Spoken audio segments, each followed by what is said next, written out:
The original OnePlus 5 only went on sale 5 months ago, but as loads of leaks have suggested, it's already obsolete.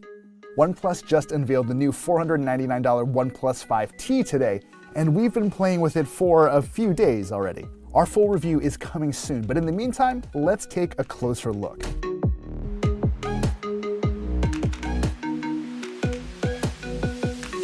First off, we need to talk about how weird it is that the OnePlus 5T exists at all.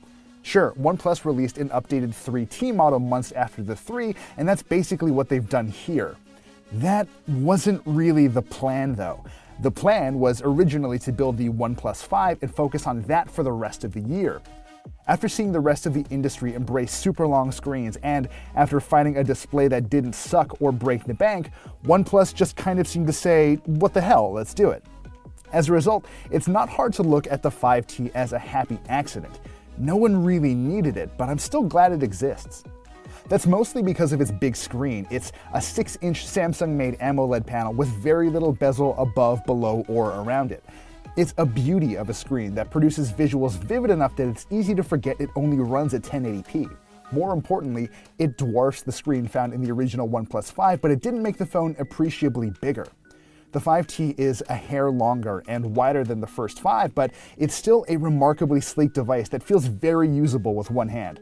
And I just can't overstate how much better the 5T looks since there's less bezel around the screen. Lots of other phone makers have also moved in the same direction, and it makes more traditional phones like the iPhone 8 and the Pixel 2 just look dated. There are, of course, a few other differences. There's no room for a fingerprint sensor under the screen anymore, so OnePlus moved it to the back. And since not everyone will love that particular design choice, the company also added a fast, new unlocking method to the mix: Face Unlock. Now, just to be clear, it wasn't designed to be as rigorously secure as, say, Face ID on the iPhone X. There's no clever technical trickery here, no infrared camera.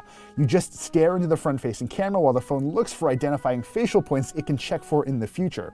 As a result, using my face to unlock the 5T was just about instantaneous. It's so fast, in fact, that it looks like I'm just opening an unsecured phone. You can't use it to authenticate Google Play purchases or anything though, which is a clear sign that OnePlus didn't design Face Unlock to be a replacement for that more secure fingerprint sensor. The dual camera has also been tweaked, so it performs a little better in low light than before. So far, the photos we've taken with the 5T have been pretty good, but devices like the Pixel 2 have basically set a new standard for smartphone photography.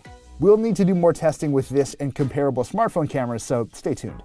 Other than that, the 5T is functionally identical to the phone it replaces. It uses the same Snapdragon 835 chipset and is available in the same configurations: 6GB of RAM with 64GB of storage, or 8GB of RAM and 128GB of storage. Now, as you'd expect, there's basically zero difference in performance between these two devices, and we're fine with that. The original 5 was already an incredibly fast machine, and I haven't noticed any game-changing hiccups during my few days with the phone. The 5T also has the same 3300 mAh battery as the 5, and in general, I've been getting well more than a full day's use out of the thing. This has been on par with what we got out of the OnePlus 5 earlier this year, but we're really curious to see the impact this bigger screen has on longevity, so stay tuned for those more detailed results in our full review. That said, OnePlus's dash charging is back and it hasn't changed, which means you can expect between 15 and 20% more battery life after a 10-minute charge. Just, don't lose the dash charger. We obviously still have a lot more testing to do, but so far, we're very pleased with what OnePlus has put together. In a lot of ways, it seems like this is the phone the OnePlus 5 should have been in the first place.